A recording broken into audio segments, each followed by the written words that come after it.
Sa maghapong init ng panahon, siya ring suong ni Berting, gaano man ito kainit. Kailangan niyang tapusin ang pag-araro ng kanyang sakahan. Nagsisimula na kasi ang tag-ulan, kaya kailangan ng bilisan ang mga ginagawa upang makasabay siya sa pagtatanim ng mais. Mag-aalas 2 pa lang ng hapon, ngunit tila bumibigat na mga ulap sa kalangitan. Hanggang sa unti-unti na nga itong dumilim. Hindi muna pinansin ni Berting at sayang pa mga sandaling pwede niyang igugol. Hanggang sa unti-unti na ngang gumuhit ang liwanag sa kalangitan, kasabay ng mga mahinang kulog, hanggang sa ramdam na ni Berting na tila palaki na ng palaki ang guhit, palakas rin ng palakas ang kulog, at kalaunan tuluyan ang bumagsak ang kaninang nagbabadyang ulan. Napailing na lamang na tinatanggalan ni Berting ng araro ang kanyang alagang kalabaw. Kung maswerte lang kasi ako sa sabong, hindi sana hindi ganito kahirap maghanap buhay. Paniguradong pasma na naman ako nito dahil sa buong araw na pagbibilad sa init. Pagkatapos basa na naman ang ulan. Himutok ng kanyang isipan habang patakbong hinihila ang alagang kalabaw papuntang kubo. Ngunit hindi pa man siya nangangalahati ng takbo nang biglang dumagundong ang napakalakas at nakabibinging kulog kasabay ng napakahaba at napakalaking guhit ng kidlat sa mismong sakahan ni Berting. Nakasisilaw ang liwanag nito nang tamaan ng kidlat ang kanyang araro, kaya tumalsik ito ng halos 50 metro mula sa kung saan niya iyon iniwanan. Mas binilisan pa ni Berting ang pagtakbo sa takot na matamaan ng kidlat na yon. Paniguradong hindi siya bubuhayin kapag nangyari yun. Kaya napailing na lamang si Berting nang marating ang kubo. Muntik na ako dun Sambit niya sa kanyang sarili. Hinintay niyang humupa ang ulan bago nagpasya na umuwi na lamang ng bahay. Nagugutom na rin siya at naghahanap na rin ng kape ang kanyang hininga. Pagdating niya ng bahay ay kaagad siyang pinagbihis ng asawa dahil sa sobrang basa niya. Masaya nitong ibinalita na panalo raw ang kanilang kapitbahay sa sabong at binigyan sila ng isang mangkok ng tinula na kanilang nabihag. Napakaswerte talaga niyang si Paring Panyong Lagi na lang panalo sa sabong. Akalain mo, sa pagsasabong lang ay nakabili na ng maraming pag-aari dito sa atin. Wika pa ng asawang si Dolores. May mutya raw yan. Yun ang dinig ko sa iba. Kaya nga pinag-iinitan ng marami. Halos mga baguhan at mga sabongerong hindi masyadong pamilyar na lamang sa kanya ang pumapatol dahil laging talo ang kalaban. Kwento ni Berting sa asawa. Epektibo pala talaga yung bertud. Umutya na yan. Akala ko kasi kwento lang yan Narinig ko dati kay Tatang, ang lolo niya raw may mutya ng pangil ng kidlat. Ayun, laging panalo ang lolo. Sobrang liksi raw ng galaw ng kanyang nag-iisang alaga. Kaso nung namatay si Tatang, hindi na rin nahanap ang nasabing mutya. Ang sabi kinuha ng kalikasan. Piling-pili lang daw kasi ang nagkakaroon ng ganyan. Mahabang kwento ng ginang. May mutya rin pala ang kidlat? Gulat na tanong ni Berting. Oo, sobrang lakas nga yan Talo ang mutya ng ipo-ipo sa mutya ng pangil ng kidlat. Isa pa, kasing taglay nito ay tuwing matatamaan ng tari ng alagang manok ang kalaban, paniguradong bulta-bultahing kuryente ang dadaloy sa katawan ng alaga papunta sa biktima. Kaya isang salpukan lang, paniguradong tumba kaagad ang kalaban. Mahabang kwento ni Dolores. Biglang nagkaroon ng interes si Berting na makahanap ng nasabing pangil ng kidlat. Bigla niyang naalala ang nangyari kanina lang. Kumalansing pa ng sobrang lakas nang tila natamaan ng kidlat ang kanilang araro. Posible kayang Ang kalansing na yun ay ang pangil ng kidlat. Sambit ng kanyang isipan. Nailarawan ba sa iyo ng tatang kung anong itsura ng pangil? Tanong niya sa asawa. Biglang nabuksan ang kanyang interes sa nasabing mutya. Malakas ang kutob niyang hindi siya mahihirapan sa nasabing mutya. Isang tangkal sa haba at para itong perlas sa kakintaban. Bihira lang matagpuan ang pangil na yan. Ngunit ang taong magkakatagpo niyan ay paniguradong mabilis sa lahat ng trabaho. Walang ibang tao ang makakagalaw dahil oras na aatake ang kalaban, singbilis ng kidlat ang galaw. At ang tama ng atake ay katulad rin ng lakas ng kidlat. Mas lalo naman sa manok. Ibabad lang ang pangil sa tubig ng buong magdamag at ipapainom sa manok. Iyak agad ang panalo. Mahaba-habang salaysay ni Aling Dolores. Nang gabi ring iyon ay hindi makatulog si Berting. Iniisip pa niya ang tungkol sa pangil ng kidlat. Ramdam niyang abot kamay niya ang nasabing bagay. Kinabukasan ay maaga niyang tinungo ang kanyang sakahan. Maamog ang mga damo sa daan at sobrang lagkit ng putik na kanyang inaapakan. Napakadulas pa nito. Ngunit hindi niya iyon alintana. Interesado siyang makamta ng isang bagay para sa isang pangarap. Sakaling magkaroon siya ng mutya na yon, ay hindi na siya mahihirapan pa sa pagpapaaral ng kanyang 7 anak, lalo ng panganay na magkukulehiyo na sa darating na pasukan. Kahit gaano kahirap ang buhay, ay pinilit niyang itinaguyod ang pag-aaral ng kanyang kabataan dahil ayaw niyang matulad sa kanya. Nag-grade 3 lang ang tinapos dahil sa baluktot na prinsipyo ng ama noon. Ano ba naman daw at marunong na namang magbilang at magbasa. Hindi na raw iyon maluloko pa. Kaya ngayon heto siya. Kung hindi kakayod ng magdamag sa kanyang maliit na sakahan, walang aanihin pagdating ng araw. Buti na lang at tinutulungan rin siya ng kanyang asawa sa hanap buhay. Kumukuha ito ng mga labahan sa mga kapitbahay na may kaya sa buhay. Malaking tulong na rin iyon para mairaos ang kanilang pang-araw-araw. Mabuti na lang at nakakaintindi lang din ang kanilang mga anak. Pumapasok ang mga ito sa paaralan nang walang baong pera. Tahimik lang siya, pero ang totoo ay halos pinupunit ang kanyang puso habang tinitingnan ng mga anak na nagtitiis sa kanilang hirap. Kaya magbabaka sakali siyang biyayaan ng mutya na galing ng kalikasan. Kapag nagkataon, malaking bagay na iyon para sa mabilisang pag-angat ng kanilang buhay. Alam naman niyang iilan lang ang biniyayaan ng ganoong swerte, pero malay pala niya kung isa rin siya sa mga ito. Pagdating sa kanyang sakahan ay kaagad niyang hinanap ang lugar kung saan tumalsik ang kanyang araro sa sobrang lakas ng pagtama ng kidlat. Nakita niyang malaking yupi nito kahit pa napakatibay ng kanyang araro na yaris sa bakal. May guhit din ng kung anong bagay sa talim ng araro. Biglang lumakas ang kalabog ng kanyang dibdib. Ramdam niyang ito na yon. Sinipat niya kaagad ang kanyang mga mata sa paligid. Hindi siya titigil sa paghahanap hanggat wala siyang makikitang pangil ng kidlat. Minarkahan niya ang mga lugar na kanyang naikutan na para mahanap ang napaka-imposibleng bagay. Pinagpawisan na siya ng sobrang lapot. Ang positibong pag-iisip ay tila napalitan na ng pagkadismaya. Hanggang pangarap na lang siguro ako. Sambit niya sa kanyang sarili. Isang sulong patak ng luha ang pumatak sa kanyang mata. Ngunit kasabay niyon ay ang paghagilap ng kanyang mga mata sa puting bagay na parang perlas. Singliit lang ng kuko ang kanyang namataan. Naghahabulan kaagad ang mga daga sa kanyang dibdib. Sobrang lalim ng kanyang buntong hininga bago nilapitan at maingat na nilinis ng kanyang daliri ang paligid ng nasabing bagay. Hanggang sa unti-unti itong lumaki, kaya dinakip niya na kaagad iyon.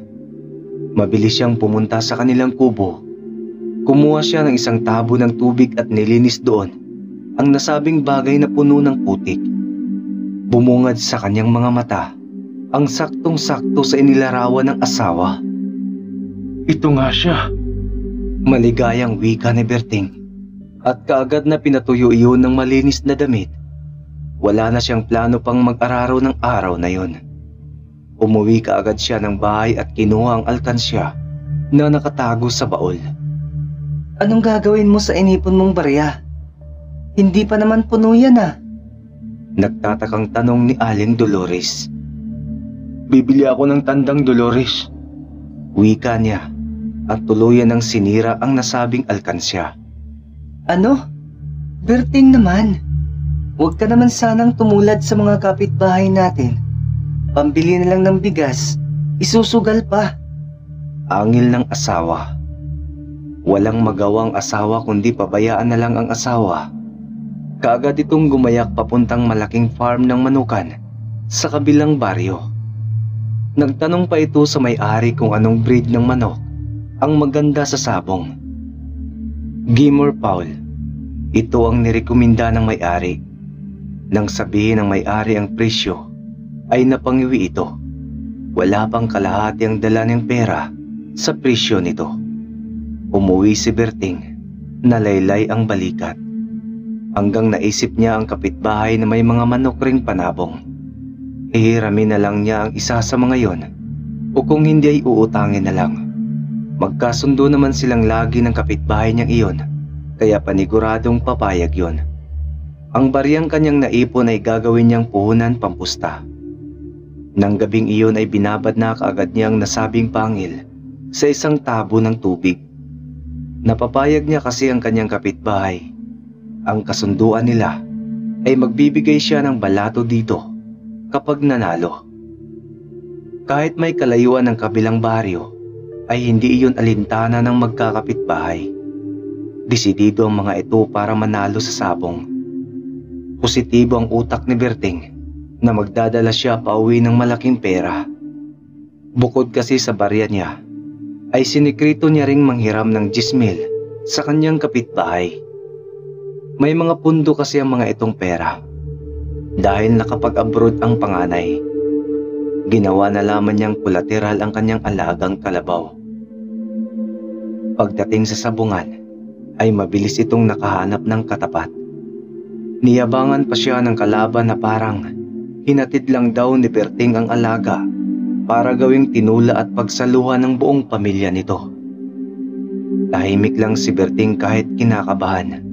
Wala naman talaga siyang karanasan sa pagsasabong at magbabakasakali lang sa unang pagkakataon. Ngunit biglang natahimik ang lahat. Nang isang salpok lang ng manok ni Berting ay tumba kaagad ang kalaban. Para itong kinumbulsyon hanggang sa tuluyan ng nawala ng buhay. Napatalon si Berting sa sobrang tuwa. Tinanong siya ng organizer kung hahanap pa ba ng kalaban. Hindi niya ito tinanggihan at ang 10,000 na naging 20,000 ay tinudo niya sa pustahan. Gaya nga ng nangyari sa unang laban, panalo na naman ang manok ni Berting. Kaya ang 20,000 ay naging 40,000. Umabot ng 5 panalo ang manok ni Berting sa isang araw lang. Kaya umuwi siyang may dalang milyon dahil tudo-tudo niyang pagpusta. Hindi makapaniwala ang lahat sa swerte na kanyang natamasa. Tuloy-tuloy lang iyon hanggang sa tuluyan ng naging marangya ang kanilang buhay. Ngunit ang sikreto ni Berting ay nanatiling sikreto lang. Walang may nakakaalam na biniyayaan siya ng kalikasan ng isang katangi-tanging bertud ng pangil ng kidlat.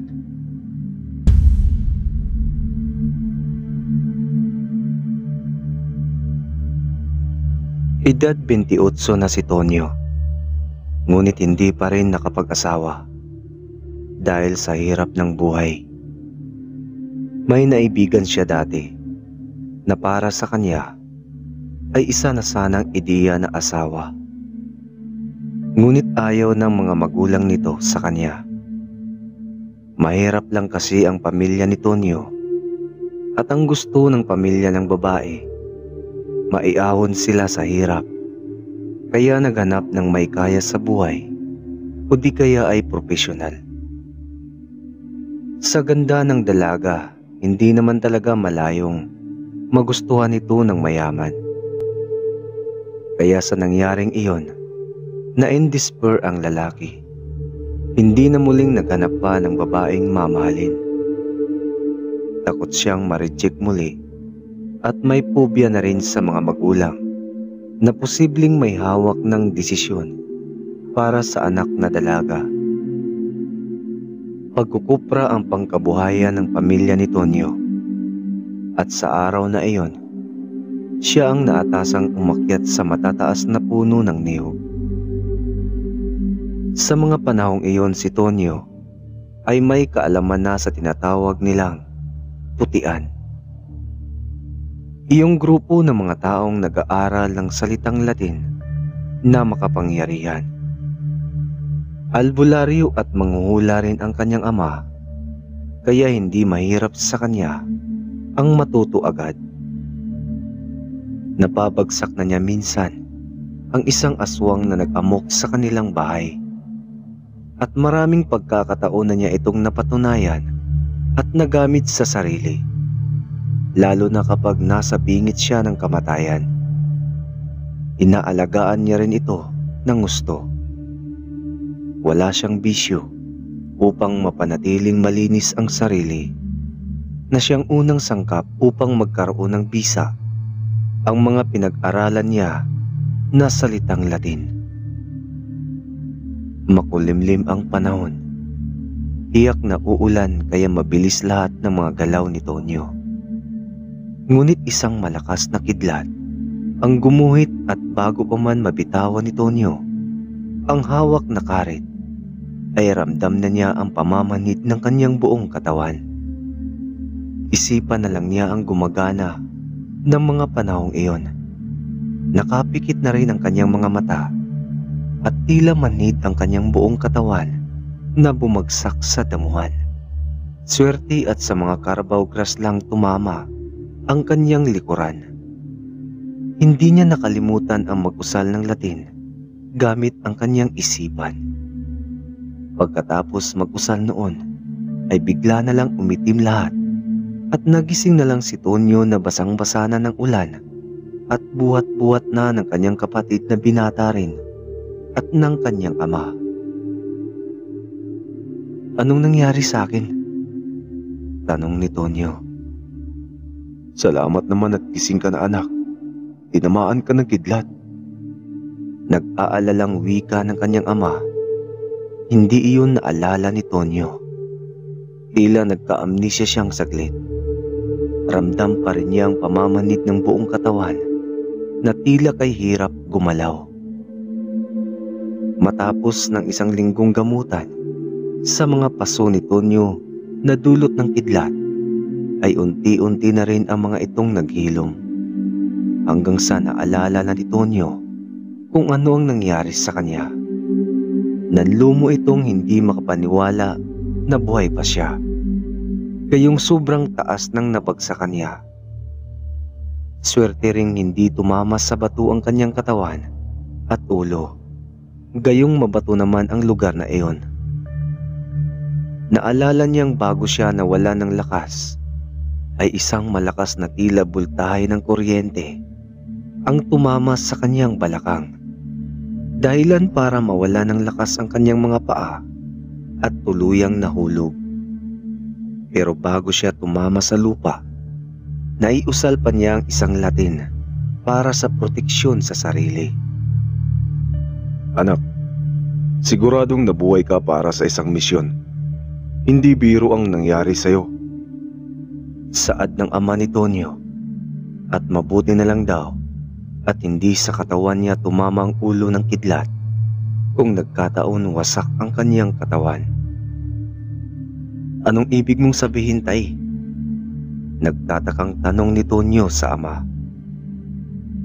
Bumalik ka sa puno kung saan ka tinamaan ng kidlat at nahulog. Hanapin mo ang pangil ng kidlat na nakabaon doon. Tanging ikaw lang din ang biniyayaan at makakakuha noon mula sa katawan ng niyog kung saan siya nakabaon.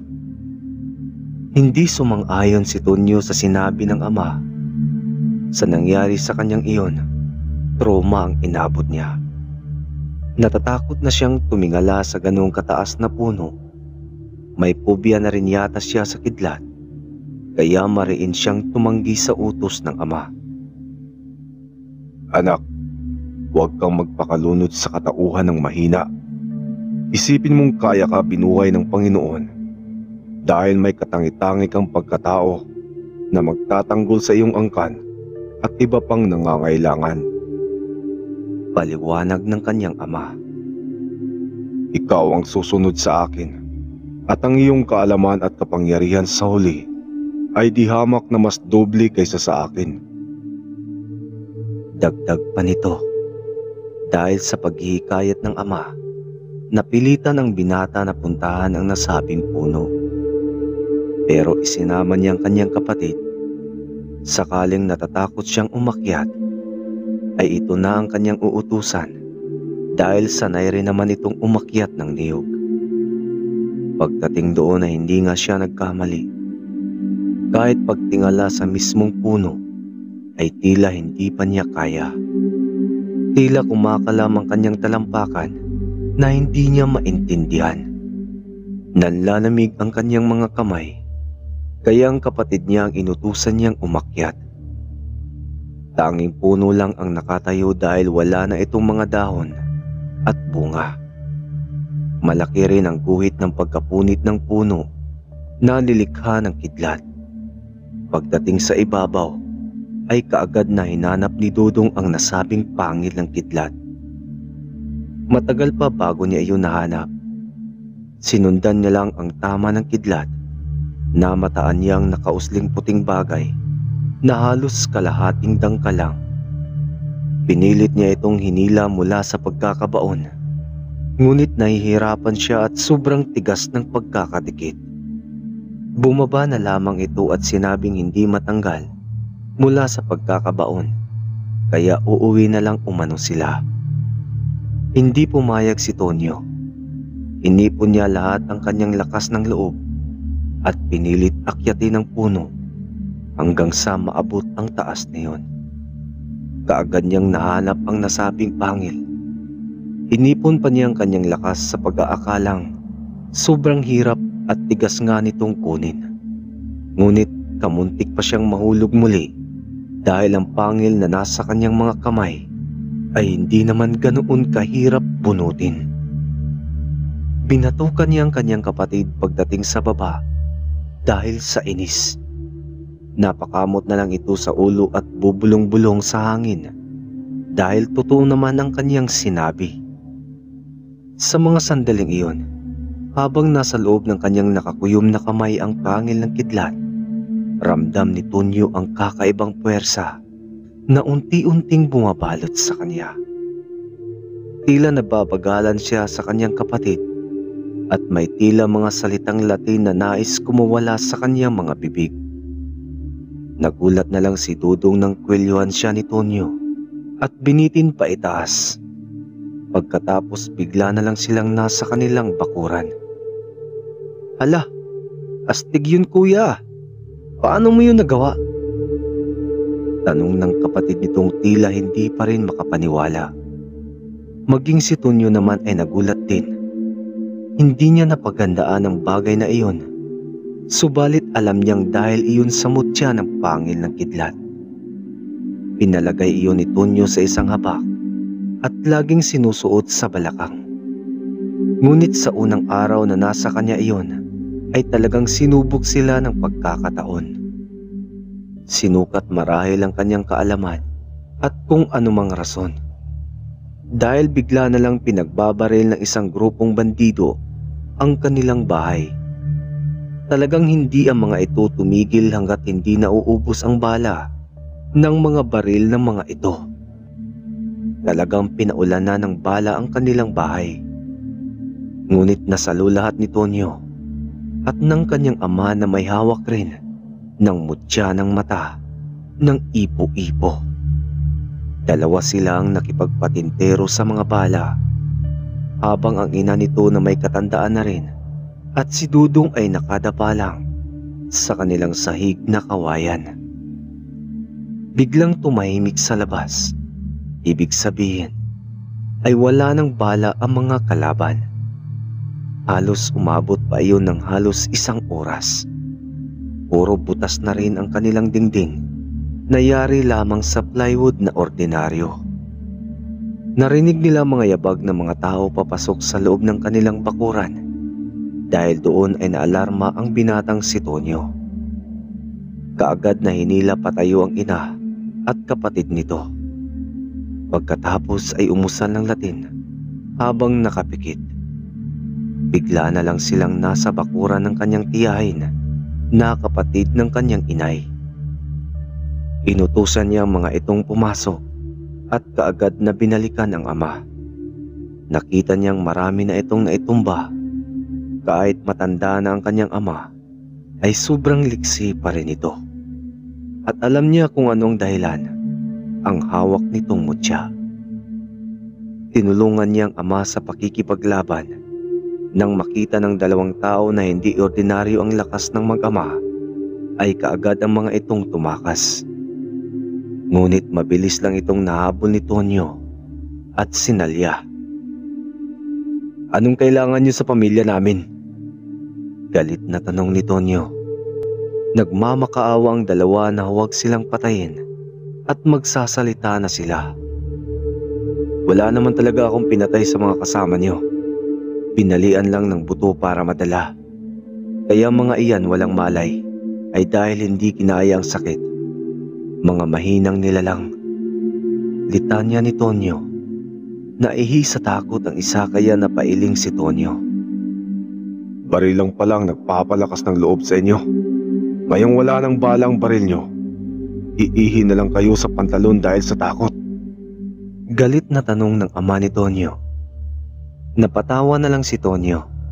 Sabay tanong kung sino ang nasa likod ng kanilang ginawang hindi makatarungan at makatao.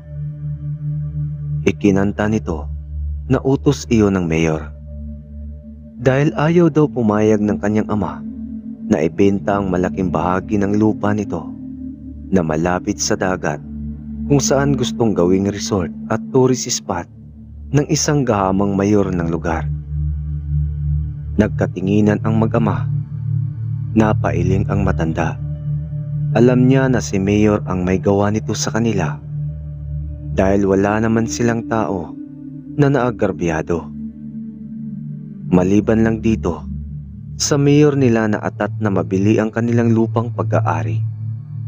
Alam ng matanda na hindi lang resort at tourist spot ang plano ng mayor na iyon. Dahil naikwento na ng mga ninuno pa nila ang tungkol sa isang barko ng Hapon na lulan ang ilang tonelada ng barita ng ginto. At pinaniniwalaan na ang malaking bahagi ng gintong iyon ay nasa mismong lugar. Ngunit hindi iyon isinatinig ng matandang albularyo.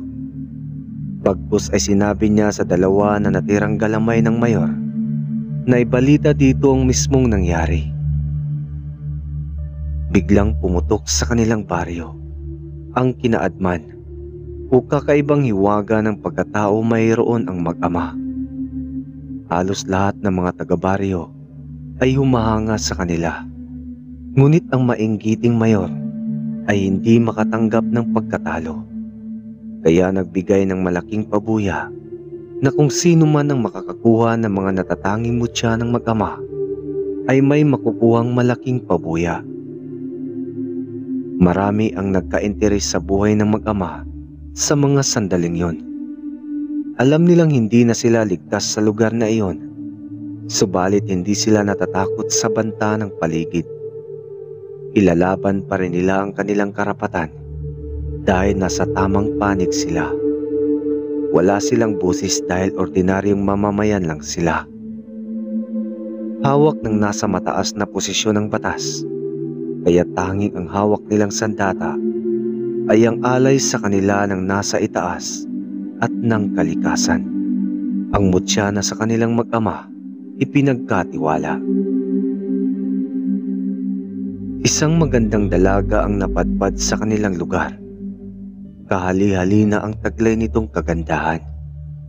Nakilala ito ni Tonyo bilang si Dulce. Pinalaan pa siya ng ama na huwag masyadong magtiwala kahit sa dalaga. Subalit naging kampante ang binata. Niligawan pa rin ito ni Tonyo at naging kasintahan. Hanggang sa unti-unti nang nakuha nito ang loob ng binata, nagtiwala siya rito at ikinuwento ang tungkol sa kaniyang mutya. Napangisi ang dalaga ng patalikod. Sa isipin niya ay tagumpay niyang makukuha ang mutya ng walang kahirap-hirap. Makukuha na niya ang malaking pabuya ng mayor at matutupad na niya ang kanyang mga pangarap sa buhay. Naliligo noon sa likod ng bahay si Tonyo.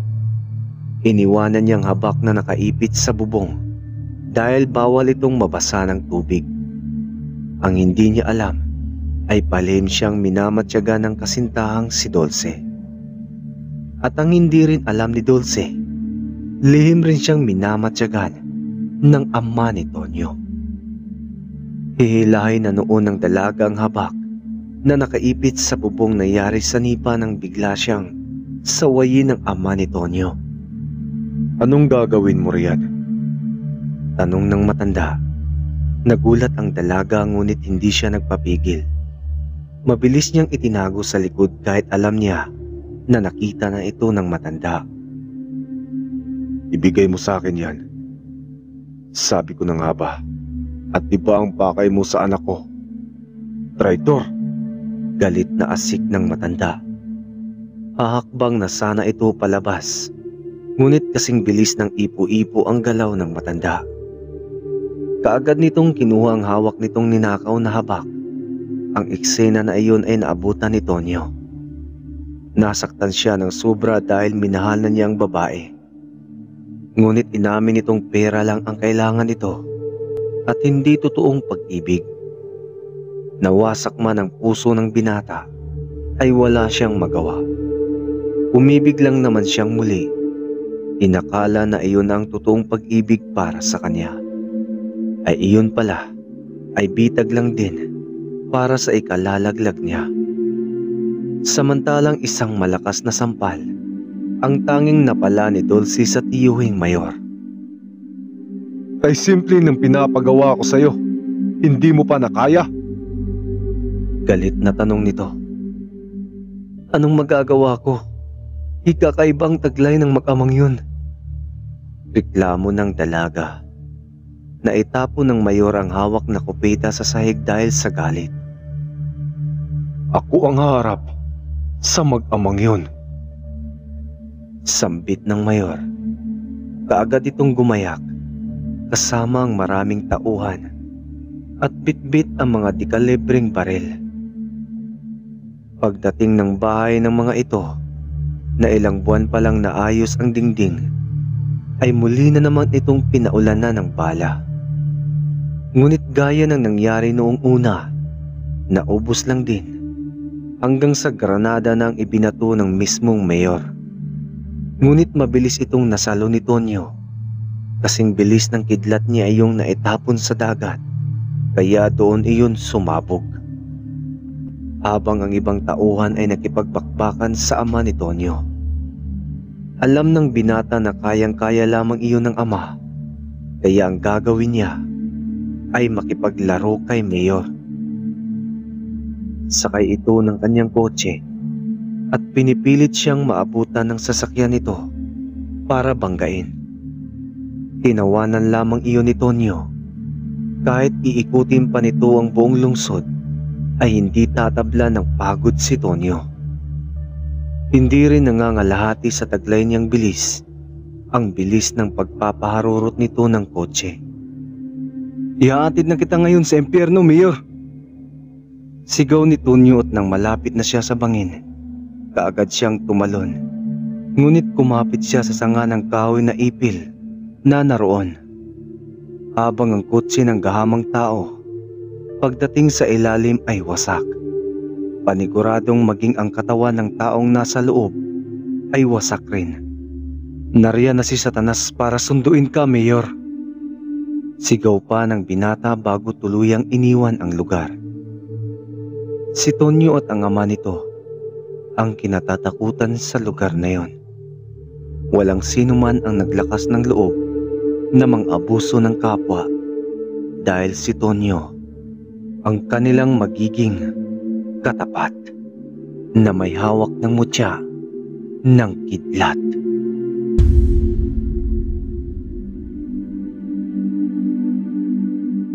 Naku, Urbano, tigil-tigilan mo yung kakasabong. At wala ka namang napatunayan sa bisyong yan. Lagi ka na lang talo. Yung kita mo sa paglalako ng isda, nauubos mo lang din sa sugal. Mahabang dakdak ng ina nitong si Aling Luciana. Nanang naman, dito na nga lang ako nalibang. Pagbawalan mo pa ako. Binibigyan din naman kita ng panggasto sa bahay. Kapag nanalo naman ako, lagi ka namang may balato sa akin. Sagot ni Urbano sa ina. Ay sus, anak. Marami namang pwedeng gawing libangan. Bisyo na yang sayo, Urbano. Giit pa ng ginang. Ang pagsasabong ni Urbano ang palagi nilang pinagbabangayan ng kanyang ina. Hayaan mo, Nay. Ibibigay ko sa iyo mamaya ang kalahati ng mapapanalunan ko. Pagyayabang pa nito sa ina. Naku, Urbano. Kung naghanap ka na lang kaya ng babaeng mapapangasawa, siguro titino ka pa. Naiinis na wika ng kanyang ina. Sino naman ang papatol sa tulad kong kuba, Nay? Naku, pinagduloko mo pa talaga ako. Angil ni Urbano. Bigla ring tumahimik ang ina sa sinabing iyon ng kanyang anak na binata. Naisip din niyang mas mabuti na nga lang sigurong sasabong na lang susugal ang anak. Kasi hindi gaanong kasakit kapag sa pera ka lang natalo, kaysa sa isang pag-ibig kapag ika'y maloko. Dumarating naman minsan ang swerte kay Urbano, subalit madalas talaga ay talo. Makulimlim ang panahon. Alauna pa lang ng hapon ay madilim na ang paligid. Marahil ay uulan ng malakas.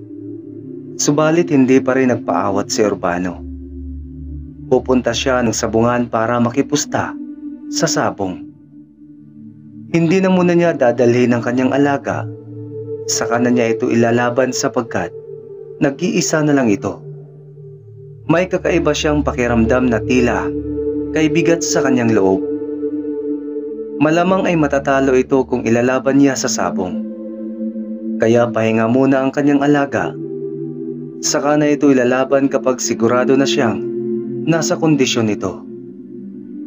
Suot niya ang makalumang sombrero at bitbit ang perang pamustahi kaagad na siyang laglakad papuntang sabungan. Pasipol-sipol pa ang kuba habang naglalakad sa daan na tila ba nagtatawag ng hangin. Kaya biglang umihip ang malakas na hangin. Ilang sandali pa ay may narinig na siyang tila huni ng pito. Paglingon niya ay sakto ring inangat siya nito. Nadaanan siya ng ulo ng ipo-ipo at bago pa man siya makailag ay nadala na siya nito.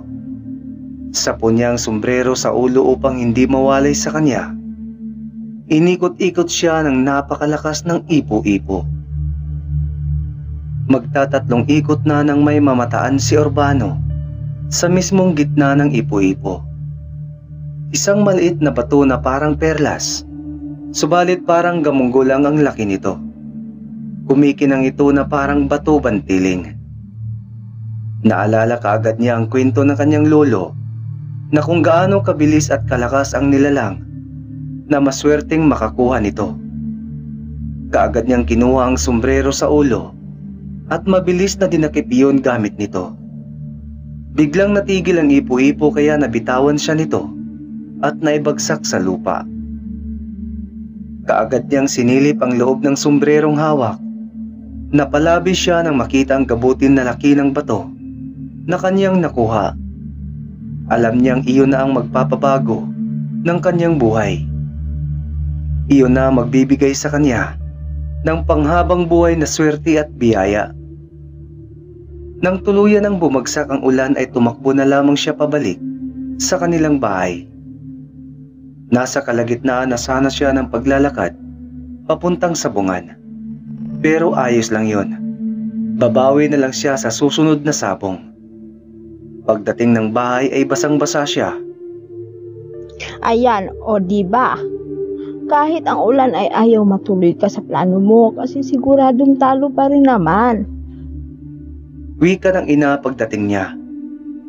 Naku nay, sa susunod na sabong, paniguradong tiba-tiba na naman tayo.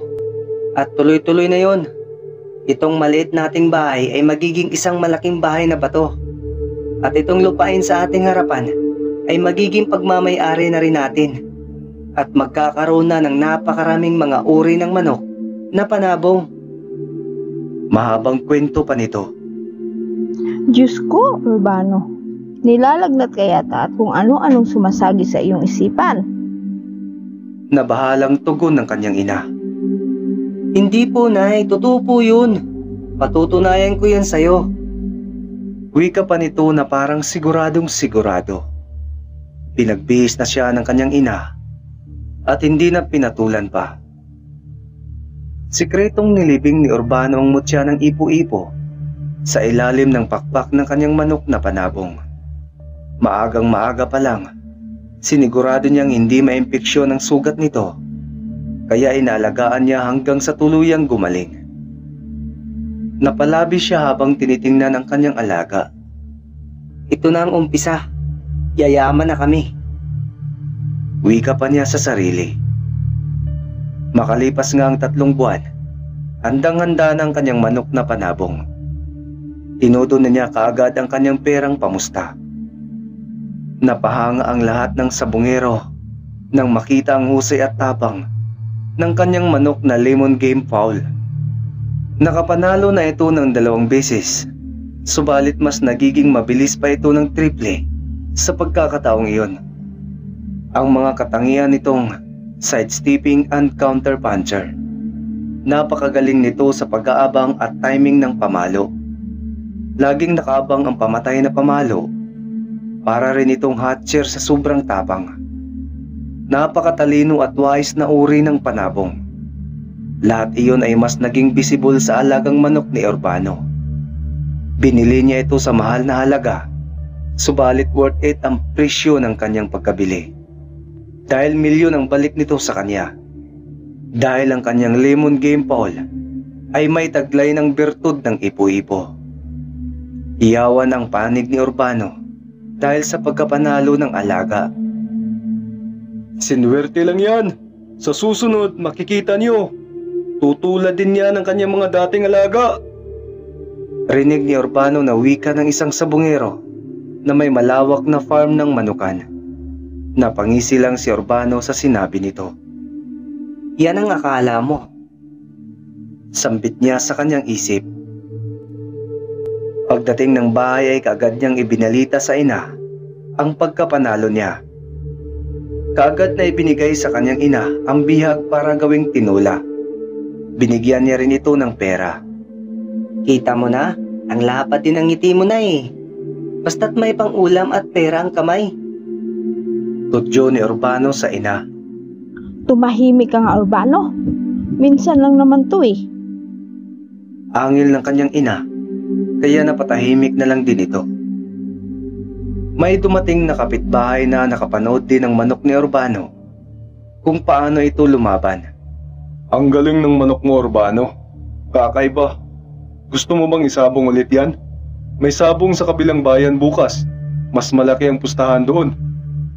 Kwento nito, kaya kaagad na pumayag ang sabungerong kuba. Nang sumapit ang araw na yon, ay umuwi na naman itong tagumpay. 3 bihag kaagad at dihamak na malaking pera ang napanalunan nito. Aliw na aliw si Urbano sa bisyong iyon dahil ni minsan ay hindi siya magiging talunan. Hanggang naipagawa niya ang nasabing pangarap niyang bahay na siyang hinangaan ng kanyang ina. Hindi ito makapaniwala sa sunod-sunod na swerte ng anak. Nakabili na rin ito ng malawak na lupain at sa huli ay nagkaroon ito ng napakaraming rasa ng manok. Hindi mapalagay ang ina sa kakaibang swerte ng anak, kaya hindi mapigilan nito ang magtanong. Teka lang, Urbano. Napansin ko lang na sa dami ng mga manok na alaga mo rito, bakit iyan laging lemon game fowl na sinasabi mo ang lagi mong dinadala sa sabong? Ano yan, hindi napapagod? Swerte kasi yan, Nay. Tanging sagot ni Urbano. Huwag mo akong pinaglololoko, Urbano. Alam kong may kakaiba diyan sa manok mo. Sabihin mo sa akin. Angil ng kanyang ina. Si nanay talaga, oh. Sige na nga, pero sa atin lang to, ha. Panigurado ni Urbano. Kung ganoon ay may sikreto nga. Sambit ng kanyang ina. Oo, Nay. At iyon ay ang bertud ng ipo-ipo. Panimulang kwento ni Urbano. Kinuwento niya sa ina kung kailan niya iyon nakuha at kung paano niya nalaman ang tungkol doon. Patuloy lang sa pagkwento si Urbano. Ang hindi niya alam ay isang pares ng tenga ang kanina pa matamang nakikinig sa kanilang usapan. Kaagad itong umalis at nang mamataan ang nasabing manok ay naengganyo itong nakawin iyon. Yun palang sekreto niyo ng amo mo, Nok. May birtud ng ipo-ipo ka palang baon. Kung magkaganoon ay yayaman na rin ako nito. Nakangising wika ng lalaki habang sinisipit ang nasabing tandang na pag-aari ni Urbano. Pagdating ng kanilang bahay ay kaagad nitong hinagilap sa ilalim ng pakpak ang nasabing maliit na bato. Nakangisi ito nang mahanap iyon. Kaya pala kasing lakas ng ipo-ipo ang galaw at lipad mo tandang ka. Tabla ka na ngayon. Wika nito sa sarili. Maingat niyang sinugatan ng manok para makuha ang nasabing bertud. Ililipat niya iyon sa alaga niyang tandang. Hindi iyon mahahalata ni Urbano. Sa isip niya, laylay ang mga balikat ni Urbano nang makita ang alagang may bertud na nakalaylay ang pakpak. Wala na rin ito sa kanyang pagkatali. Batid niyang pinagtangkaan ito. Nang kanya itong kinarga, ay may pulang likido na tumulo mula sa paa nito. Nagitla si Urbano. Ang bertud ay wala na roon dahil may sugat ito sa pinagpaunan niya ng bertud. Kaya kaagad niya itong ginamot. Kailangan niyang hanapin ang kanyang nawawalang bertud. Pero saan at sino ang kumuha? Sa sabungan ay palagi na siyang talo at palaging kinukot siya kung nasaan na ba raw ang hawak niyang swerte. Hanggang sa naging balita na naman sa baryo ang sunod-sunod na pagkapanalo ng kanyang kapitbahay. Bigla siyang nagdududa rito, kaya kaagad niyang sinumbatan ito. Anong kinalaman mo sa nawawalang bertud ng ipo-ipo ko? Tanong ni Urbano sa kapitbahay. Abay Iwan, anong kinalaman ko riyan? Pagtanggi nito. Binabalaan kita, Manoy. Ang bertud na iyon ay akin. Hindi porkit binigyan ng biyaya ang may hawak ng nakaw na bertud ay tuloy-tuloy na. Kaakibat ng swerte ay ang kakilakilabot na kamalasan. Kaya kung ikaw man ang kumuha, utang na loob, ibalik mo na sa akin yun. Dahil kaloob yun ng kalikasan. At wala kang permiso galing sa akin sa pagkuha ng bertud. Kaya kamalasan ang dala ng bertud na yun. Mahabang paliwanag ni Urbano dito, ngunit ngumisi lang ito. Hindi ko alam ang pinagsasabi mo, Banong. Lubayan mo nga ako. Pagmamatigas nito at mabilis na umalis.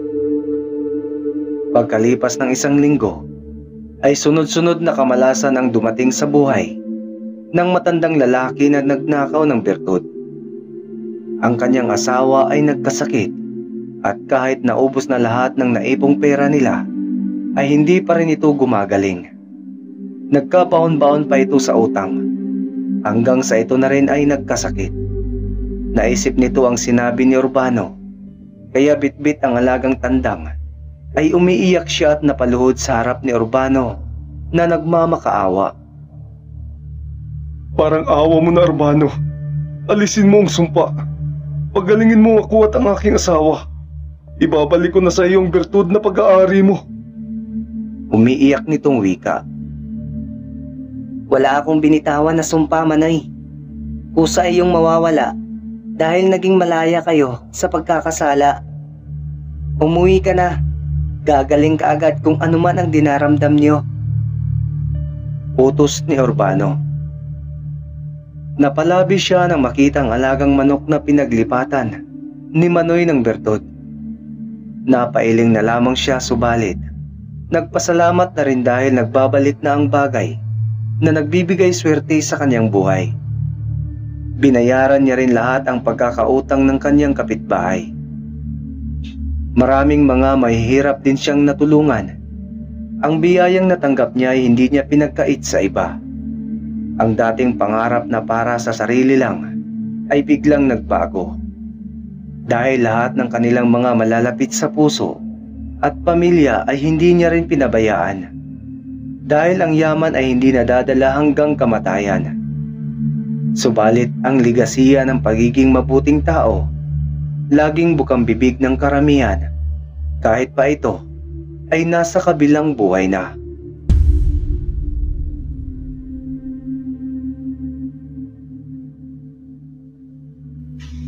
Si Enteng ang dakilang sabungero sa magkakapatid ng mga albularyo. 4 silang ininsayo sa pagiging albularyo ng kanilang yumaong ina na si Soledad. Marami-rami na rin ang natutunan ni Enteng mula sa itim na libreta. Natutunan din niya ang pakikipag-usap sa mga engkanto at diwata. Maging ang pakikipagkaibigan sa mga kapre. Nakakasalamuhan niya ang mga ito na parabang katulad niya ring normal na tao. Malawak ang lupaing nasasakupan o pagmamay-ari ng magkapatid. Iyon nga lang, sa lahat ay si Enteng lang ang pinakatamad na magbungkal ng lupa. Ang gusto nito lagi ay easy money, kaya nag-isip ito ng paraan kung ano ba ang pwedeng gawin sa mabilisang pagyaman. Nasa punong baliti siya noon, nagpapahangin nang biglang lumitaw sa kanyang harapan ang isang binatang manggagamot ng mga engkanto. Malalim yata ang iniisip mo, Enteng. Bungad ng binatang engkanto kay Enteng na siyang ikinalingon ng lalaki. Iniisip ko lang kung paano yumaman sa madali ang paraan, wika ni Enteng habang sa langit ito nakatingin, na tila ba'y humihiling doon. Abay, kahilingan yata iyan ng mga tamad na nilalang, Enteng. Sigurado ka bang iyan ang gusto mo? Tanong ng engkantong manggagamot na si Agaton. Napatingin si Enteng sa binatang engkanto na may paghanga. Tila may kakaiba itong prinsipyo sa pag-aanalisa sa mga problema niya. Nag-isip siyang muli saka biglang nagsalita. Ganito na yata talaga ako eh. Sa tagal ba naman naming naghirap at saka nagbabad maghapon sa ilalim ng sikat ng araw, nakakaumay rin yun, Agaton. Sagot ni Enteng sa kaibigan. Wala ka lang tiyaga sa sarili mo, Enteng. O siya, tutulungan kita. Ngunit sa isang kondisyon, na huwag mo ko isusumplong kanino man na ako ang nagbigay sa iyo ng impormasyon na sasabihin ko sa iyo. Dilat na wika ng binatang engkanto. May pilyo rin itong naiisip at saktong-sakto si Enteng sa naiisip niya. Ngumisi naman si Enteng na halos marating na ng labi nito ang tenga sa lapad ng pagkakangiti. Maging ang mga mata nito'y halos lumuwa na. Eto na, yayaman na ako. Hindi na ako magpapakahirap. Anya sa kanyang isip. Ano ba yan, kaibigang Agaton? Lahat gagawin ko basta yayaman ako ng mabilisan. May pananabik pa sa boses ni Enteng. Nakawin mo ang alagang tandang ni Pinonong Bahol. Muntik nang mahulog sa sanga si Enteng sa kanyang narinig mula kay Agaton na pilyong nakangisi. Kilala niya si Bahol. Isang higanting kapre si Bahol. Siya ang pinuno ng mga kapre sa kanilang angkan. Masungit at matapang. Ngunit may kahinaan ito na ayaw ng kanyang mga lahi. Iyon ang pagkahumaling nito sa isang tandang na nagmula pa sa kaibigan nitong mortal. Ibinigay ito sa kanya bago pumanaw. Kaya simula ng araw na iyon ay tinuturing na niyang kaibigan ang tandang at pinangalanan pang Tadeo, alinsunod sa namayapa nitong kaibigan. At upang magamit niya ang tandang ay pinakiusapan niya ang pinakabatang manggagamot na si Agathon. Suwail at makulit ang binatang engkanto, kaya madali niyang napakiusapan ito. Ngunit sa isang kondisyon, nasasama ito sa mga mortal upang manabong. Tuwang-tuwa naman si Agathon at sinunod nito ang nais ni Bahol.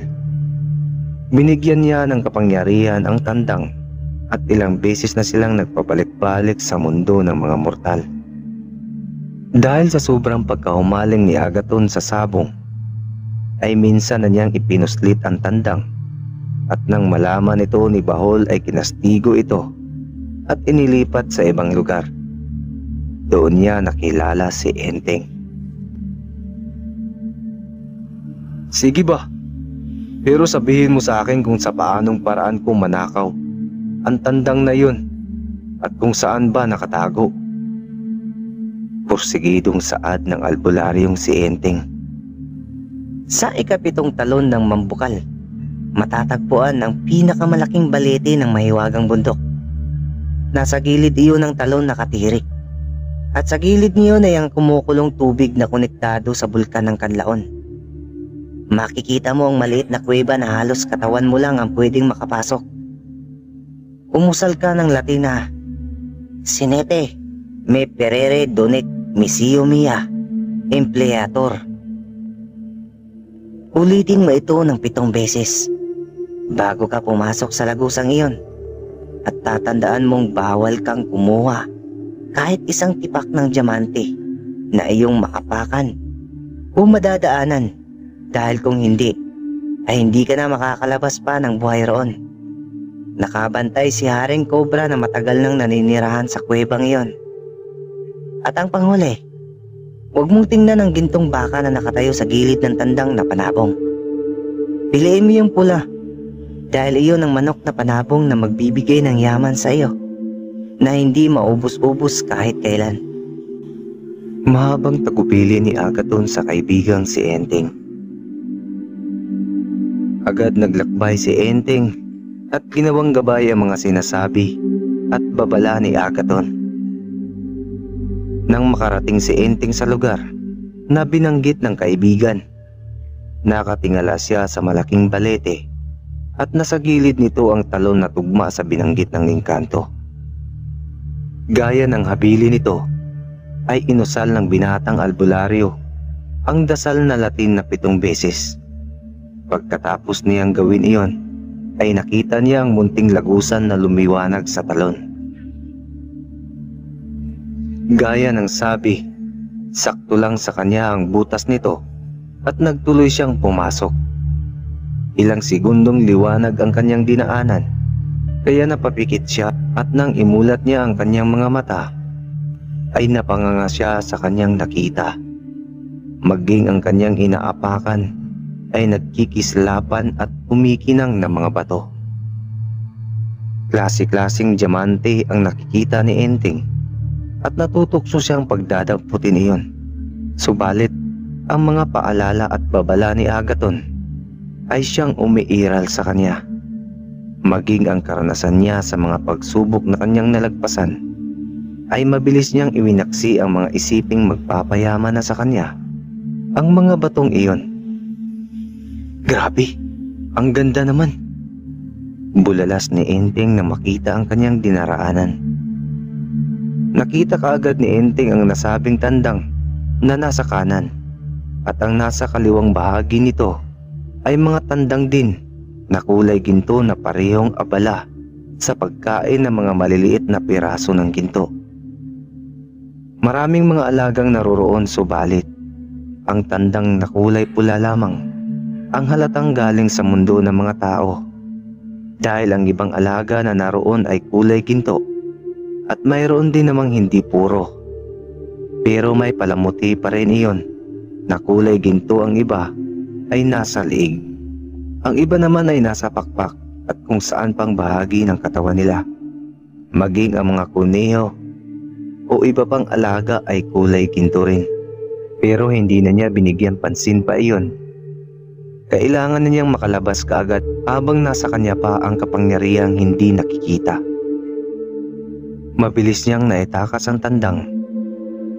Hindi na nagtaka ang mga hayop sa nakikitang lumutang ang tandang dahil may taglay naman itong kapangyarihan. Mabilis nakalabas si Enteng kahit dala ang panghihinayang sa mga diamanting nagkalat sa lugar. At nagulat pa siya nang nasa labas na sila ng bundok na iyon ay biglang nagsalita ang tandang. Saan mo ko dadalhin? Alam mo bang dahil sa ginawa mong pagnakaw sa akin ay posibleng manganib ang buhay mo? Halos mabitawan ni Enteng ang tandang nang mapagtanto na ito ang nagsasalita. Aalagaan din naman kita, kagaya ng pag-aalaga niya sa'yo. Pwede bang pagbigyan mo na ako? Kahit 1 buwan lang, maiahon ko lang sa kahirapan ng aking pamilya. Pangako, hindi kita aabusuhin. Wika ni Enteng sa tandang. Sige, dahil nakiusap ka naman. Ako na lamang ang makikiusap kay Bahol sa pamamagitan ng panaginip. Wika ng tandang. Madali ngang nakuha ni Enteng ang tandang dahil sa kapangyarihang dulot ng inasal niyang Latin kanina. Nang ipakita ni Enteng kay Agathon ang tandang, laking tuwa nito dahil madudugtungan na naman ang kanyang pagkahumaling sa sabong. Dahil sa angking galing na pinapakita ng tandang kapag ito ay naisabong na. Sa araw ring iyon ay nagtungo silang dalawa sa bayan. Nagbalat kayo muli si Agathon bilang isang matandang lalaki. Tanga nito ang tandang ni Bahol. Nakasunod naman dito si Enteng at muntik ng pagbawalan sa sabungan. Dahil baka raw nilalagyan nito ang manok panabong ng pampaswerte na siyang itinanggi ni Enteng. Unang sultada pa lang, bagsak na ang kalaban. Tuwang-tuwa naman ang dalawa, lalong-lalo na si Enteng. Dahil dumoble ang pera niya sa oras na iyon. Ito na ang simula ng kanyang pagyaman dahil sa manok na panabong. Nagiging abala na sa pagiging sugarol si Enteng at nahahalata na ng kalaban nito sa sabong ang kanyang sunod-sunod na pagkapanalo. Milyones na rin ang talo ng isang leader ng isang mandurugas sa larangan ng sabong.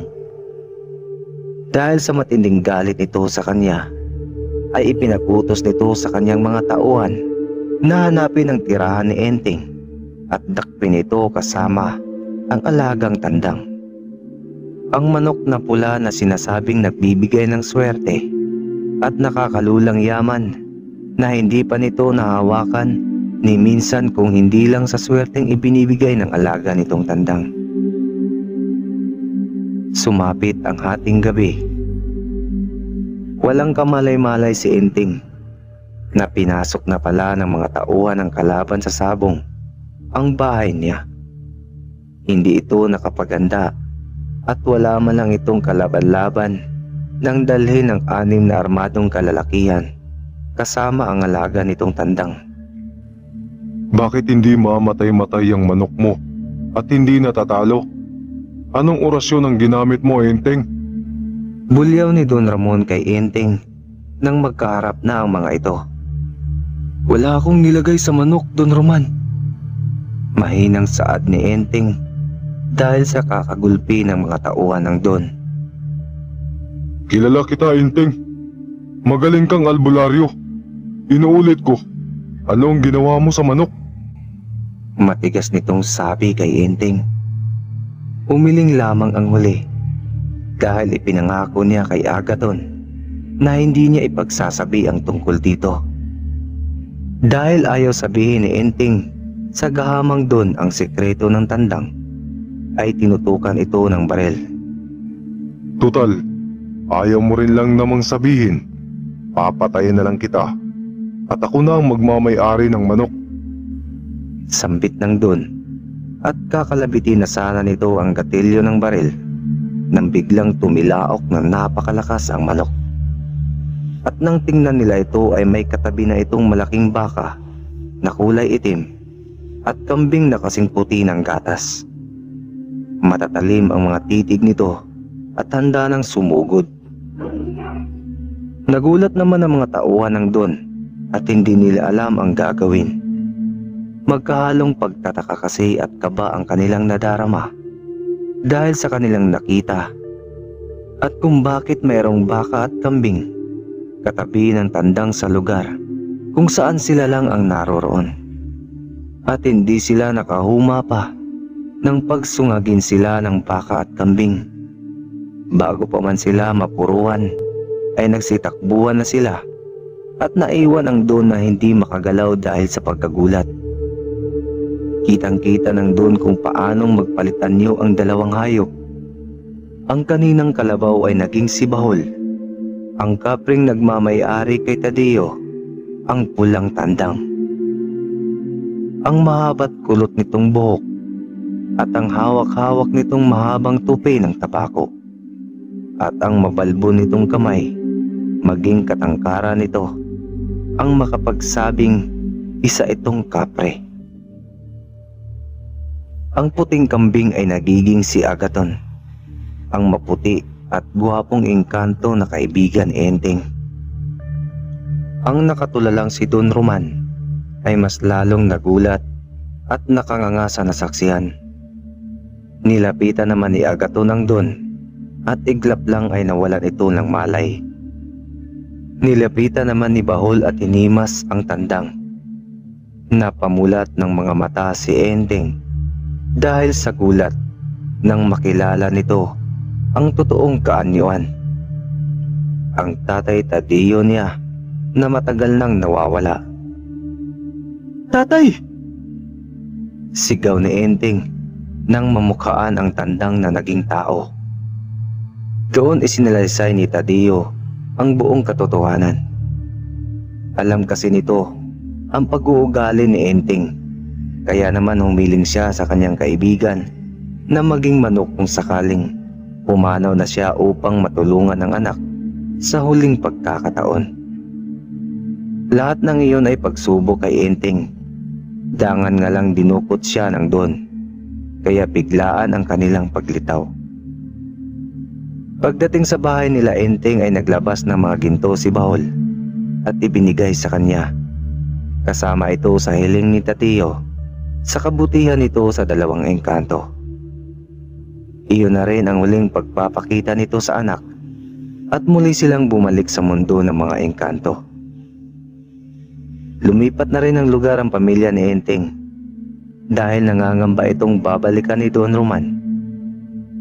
Sa paglipas ng panahon, nagtayo ng farm si Enteng ng mga manok panabong na kahit wala ng kapangyarihang taglay ang mga ito, ngunit matataas naman ang kalidad ng mga manok at patuloy na yumaman si Enteng habang tinatanaw siya mula sa kakahuyan nila Agaton, Bahol at Tadeo na isang pulang tandang. Kailangan kong makita ang manok na yon. Dahil sa kanya, nahirapan akong mamuhay. Galit na wika ng isang babae. Nakaupo ito sa papag ng kanyang bahay sa gitna ng gubat. Napunta siya sa lugar na to dahil nanganganib ang kanyang buhay sa kanilang baryo. Tandang-tanda niya kung paano nasira ang kanyang buhay dahil lang sa isang manok. Tandang-tanda niya kung anong uri ng manok ito dahil tinandaan niya ang bawat anggulo ng itsura nito. Nakatagpo niya ang manok na ito nung minsang nagpanggap din siyang manok para sana aswangin ang isang buntis. Hindi niya makakalimutan kung paano siya kinaladkad ng sweater na kanyang nasagupa. Hindi niya alam kung mahinang uri ba ang sweater at hindi rin niya alam kung anong klaseng manok ang kanyang ginawang anyo. Basta narinig niyang Gal ang pangalan. Hindi niya alam kung anong klaseng manok ang Gal, kung ano ang kapasidad nito o anong uri at taglay nitong lakas. Kailangan niyang balikan ang lugar kung saan niya nakatagpo ang manok na nakalaban.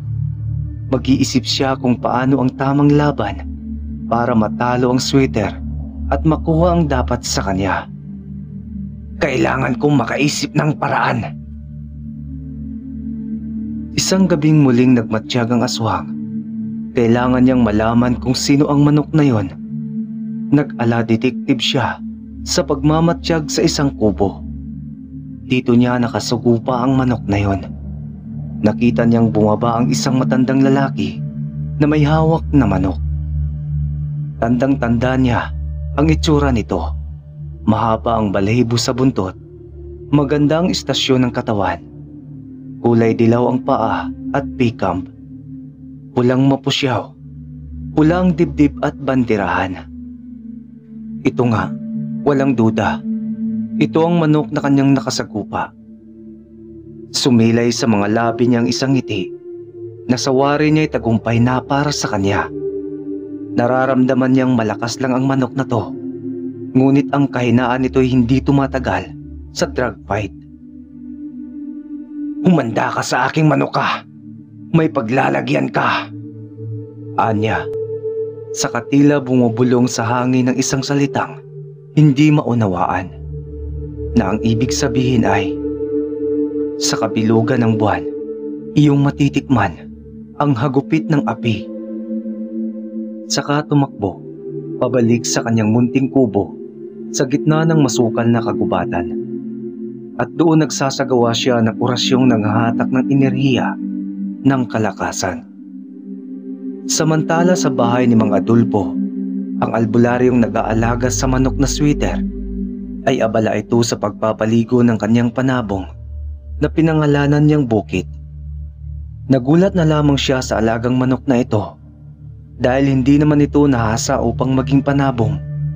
Masakitin ang manok niyang si Bukit at hindi marunong makipaglaban. Ngunit isang araw noon, sa hindi inaasahang panahon, habang nagbabantay siya sa kanyang anak na manganganak ay narinig niyang tila ba may kasagupaan si Bukit. Nang kanyang silipin ay nakikipagtagisan si Bukit sa isang manok. Sa una hindi niya mawari kung anong klaseng manok ang nakalaban ng kanyang alagang si Bukit. Kaya naman kanya itong inaninaw. Nakita niyang street comb ito. Kulay lemon ang hakil. Dilaw ang paa at tuka. Maitim ang dibdib at kulay pula. Gal ang manok na nakasagupa ni Bukit. Hindi niya alam kung kanino ang manok na yon. At sawari niya hindi ito basta ordinaryong manok lang. May nararamdaman siyang enerhiya ng mga mandarangkal na aswang. Mang Dolfo! Naudlot ang kanyang malalim na pag-iisip nang may tumawag sa kanya. Ang kapitbahay niyang si Indo. Dolfo kasi ang nakasanayang tawag sa kanya sa kanilang baryo. Ilalaban mo ba muli si Bukit? Abay may nais lumaban sa manok mo. Napangiti muna ang albularyo sa kausap. Saka tiningnan si Bukit na kasalukuyang nakadapo sa kanyang bahay. Naisip niyang tila mapapalaban si Bukit at alam niya kung kanino. Oo, ihahanda ko si Bukit. Ako'y darating para harapin ang naghahamon. Anya. Nagpaalam na si Indo at siya'y mangungontrata muna nang makakalaban sa pustahan. Pagkaalis ni Indo ay agad na nilapitan ni Adolfo si Bukit. Binuhat niya ito at hinihimas. Bukit, mukhang muli kayong magkakaharap ng manok na iyong nakasagupaan noong nakaraang taon. Wika niya sa manok. Tila nagulat pa si Adolfo sa nakita. Totoo ba ang kanyang nakita o namamalikmata lamang siya? Nakita niyang kumindat at tila napangiti pa si Bukit. Baka gutom lang ako. Jess! 7! Wailo! Wailo! Yan ang mga sigaw na maririnig mo sa loob ng sabungan. Tila nalula si Mang Adolfo sa dami ng tao. Ngayon lamang niya ulit nakita na ganito kadami ang tao sa sabungan. Naupo muna sa isang sulok si Mang Adolfo upang ayusin ang talim o mas kilala sa tawag na tari ng kanyang manok. Sinabayan niya ito ng paghimas sa balahibo nito para iparamdam sa kanyang manok ang kanyang suporta. O Mang Dulfo, ikaw na ang susunod. Ani ng Kristo. Ito ang tawag sa tagakuha ng mga taya. Kaya napatango lamang si Mang Adolfo at hinarap sa kanya ang manok na si Bukit at tila may ibinubulong. Habang ginagawa iyon ni Mang Adolfo, may isang pares ng mata naman ang nagmamasid sa kanila ni Bukit. Nagpunta na si Mang Adolfo at Bukit sa ring upang lumaban. Pagdating sa harap ay hindi nagkamali si Mang Adolfo. Isang gal ang makakalaban ni Bukit. Bukit, kaya mo siyang labanan. Alam ko. Bulong ni Mang Adolfo kay Bukit. Nagulat na naman si Mang Adolfo nang biglang kumindat si Bukit. Kinusot niya ang kanyang mata at muling tiningnan ng manok. Ngunit normal na itong manok ngayon. Matindi ang sigawan ng ilapag na ng dalawang panig ang mga manok nila. Hindi kilala ni Mang Adolfo ang may-ari sa gal na kalaban ni Bukit. Meron! Meron! Wala! Wala! Maririnig mong sigawan sa loob ng sabungan. Halos magiba ang buong ruweda sa sobrang lakas ng hiyawan ng mga sabungero. Umanda kang sweater ka. Aagawin ko sa iyong bertud ko. Dahil sa'yo, hindi ako makauwi sa lugar ko. Nang magbigay na ng hudyat ang sentensyador, tawag sa repiri ng sabong, ay agad na binaba ng sulatador ang mga manok. Ay agad naman na nagpangbuno ang mga ito. Mabilis kumilos ang sweater. Mabilis at malakas itong pumalo. Tila nahihirapan ang gal na siya ay sugurin. Ngunit sa kagustuhan na makuha ang bertud niya, na nilunok na ng sweater nung panahon na nagpanggap siyang manok para makain ng buntis, ay aksidente niyang nailuwa ang kanyang bertud nang sipain siya ng sweater. Nakita din niya kung paano nito lunukin ang bertud at nagmistula itong karatista nang malunok nito ang bertud. Matindi ang kanilang laban. Kailangang matalo at maipaluwa niya ang bertud sa ilang segundo o kaya'y sa loob ng 2 minuto. Tumatagal lang kasi ng 2 minuto ang laban, lalo na't kapag legal. Kailangan ko nang ilabas ang pinakamatinding sandata ng manok na to. Ani ng aswang na mandarangkal sa katawan ng manok na gal. Nagsalita pa siya gamit ang Latin. Mamatay ka! Iluwa mo na ang bertod! Tumingin ka sa mata ko! Iluluwa mo ang bertod! Wika nito sa salitang Latin. Ngunit tila ba hindi tumatalab ang kanyang orasyon. Dahil sumugod ang sweater sa kanya, largo ang palo nito na halos hindi niya kayang sanggain. Dahil na rin siguro sa bertud niya na nasa katawan nito.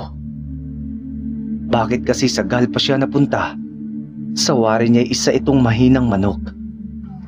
Sa pula! Sa pula! Sa puti! Sigawan ng mga sabungerong atat sa premyo.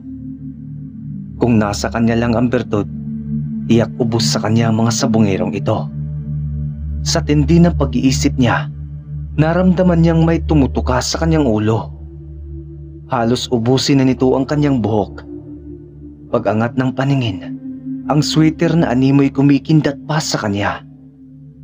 Kaya agad siyang nagpumiglas. Tumayo ang kanyang buhok sa leeg, sinyalis na lalaban siya. Ganoon din ang kanyang kalaban. Tinalasan ang paningin at hinanap kung saang parte ng katawan nito ang bertud. Nagsalpukan sila't kanya-kanyang sikad para tamaan ang kanilang tari. Hiyawan sa loob ng gym nang sila'y halos magpataya na. Lumipad siya sa ere at handang sugurin ang sweater. Gagamitan niya ito ng kanyang malakas na atake. Ang katangian ng manok na kanyang napili ay may pamatay na isang mabigat na palo at vertical breakers. Hindi siya patatalo sa manok na sweater kahit pa alam niyang tagilid siya. Dahil isa sa katangian nito ang sidestepping at mabilis. Pero ramdam din niya na hindi tumatagal sa mahabang labanan ang katunggali. Halos maririnig mo na ang bawat pagaspas ng kanilang mga pakpak. Lumulubog sa lupa ang bawat pagkahig nila upang bumuelo. Sumugod siya at binanata ng manok na kalaban. At ang masasayang sigawan ng mga tao ay dumadagundong sa buong lugar. Napapadasal na si Mang Adolfo para sa kanyang manok at panay usal ng Latin na salita para mas lumakas si Bukid. Alam niyang may kapangyarihan siya bilang albularyo, pero walang hihigit sa kapangyarihan ng Diyos para sa kanya. Kahit alam niyang sugal ito, ay mananalangin siyang hindi para sa premyo, kundi para sa manok na si Bukid. Alam niyang aswang ang gal at may nais itong makuha mula kay Bukid. At alam din niya na si Bukid ay hindi basta manok. Isa itong sintauro o sinturo. Ito ay uri ng engkanto na may kalahating tao sa itaas at kabayo sa ibabang bahagi. Nagmula pa ang engkantong ito sa sinaunang Gregong Centauroi. May tuturing itong isang uri ng tikbalang, ngunit naiiba ito sa tunay na tikbalang. Isa sa mga kilala niyang sinturo na nakadaupang palad noon ay si Chiron at Nisus. Hindi niya alam kung anong misyon ng sinturong ito, ngunit kung ano paman, nais niyang matalo ang gal dahil mapaminsala ang mga aswang. Bawat tira ng mga manok katumbas ay dugo na nanggagaling sa gal. Isang minuto na lang ang nalalabi, ngunit walang may gustong magpatalo. Lakas sa lakas at kapangyarihan laban sa kapangyarihan. Maririnig muli ang pagsigawan nang nakapatong ng gal sa ibabaw ng sweater. Nakatuka ito sa liig ng kalabang manok at ang mga paa nito'y malakas na inaapak sa likod ng sweater. Irayak, unuyang nikas, ni Iwa Banok, na ignika Bertod. Wika ng gal sa kanyang kalaban na sweater. Ngunit nabigla siya na parang tumawa ang kalaban. May mga katanungan sa kanyang isip na gusto niyang masagot. Bigay ni Spitistes Rises. So, ani ng manok na sweater sa lalaking buses, na ang ibig sabihin ay, bumalik ka na sa iyong pinagmulan. Nanlaki ang mata ng gal sa sinasabi ng kalaban. Bagamat hindi niya naunawaan ang sinasabi nito, ang alam niya lang, tama ang kanyang hula. Hindi rin basta manok ang kalaban niya. Mas naghiyawan pa ang mga tao at kahit si Mang Adolfo ay napatayo sa sobrang galak. Tumambling kasi ang sweater na tila bumagal ang takbo ng oras. Gayon din ang mga nanonood. Tila nag-slow motion ang paligid. Bumaliktad ang gal dahil nakatuka pa siya sa liig ng sweater. Pagdapo ng sweater sa lupa ay agad itong umikot at sinipa ang gal ng buong lakas. Lumipad ang gal na parabang mabagal at tila ba may kung anong gravity na pumipigil sa sobrang bagal nito. Nanlaki ang mata ng gal nang makita ang sweater na lumilipad para sipain siya. Gusto niyang umilag pero huli na nang masipa siya nito. Tila biglang bumilis ang oras nang tumama siya sa ring ng ruweda at bumilis din ang sigawan ng mga tao. Ang sabong ay nagmistulang boxing o kung fu dahil sa kanilang dalawa. Pagkatama niya sa ring ay agad siyang tinuka ng kalaban tsaka hinahambalos ng pakaliwat kanan. Halos mahilo na siya sa paglampaso sa kanya ng sweater. Hindi niya akalain na mas magiging malakas ito Sa huling segundong pagtunggalian nila, may natuwa sa pagkahilo ng gal, may nadismaya rin. Samot-saring emosyon ang namumutawi. Nagsimula nang magbilang ang sentensyador, ngunit hindi na kumilos ang gal. Laylay na ang leeg nito at halatang wala ng buhay. Nagsigawan ang mga tao at agad na nangulikta ang Kristo ng mga taya. Ang may hawak sa gal ay naglaho na lang din bigla. Binigay na kay Mang Adolfo ang kanyang manok, kasama ang gal na natalo. Malaki rin ang kanyang panalo gawa ng si Bukit ay nagwagi sa laban. Tuwang umuwi ang matanda dahil kahit papaano ay mayroon siyang maiuwi sa kanyang pamilya. Ngunit bago pa man makahakbang ang albularyo sa kanyang bakuran, ay nagbagong anyo si Bukit. At tama nga siya sa kanyang hinala. Ito ay engkanto sa unang Grego na isang sinturo. Ibinili ng sinturo na ilibing ang gal at huwag kainin o ipakain dahil isa itong aswang. Ibinigay din sa pangangalaga ni Mang Adolfo ang bertud ng mandarangkal at gamitin ito sa tama. At binilinan din siyang ang panggagamot ay huwag sabayan ng sugal dahil nakakasama. At naglaho na lang bigla ang sinturo na nag-anyong manok sa katawan ng sweater niyang si Bukit.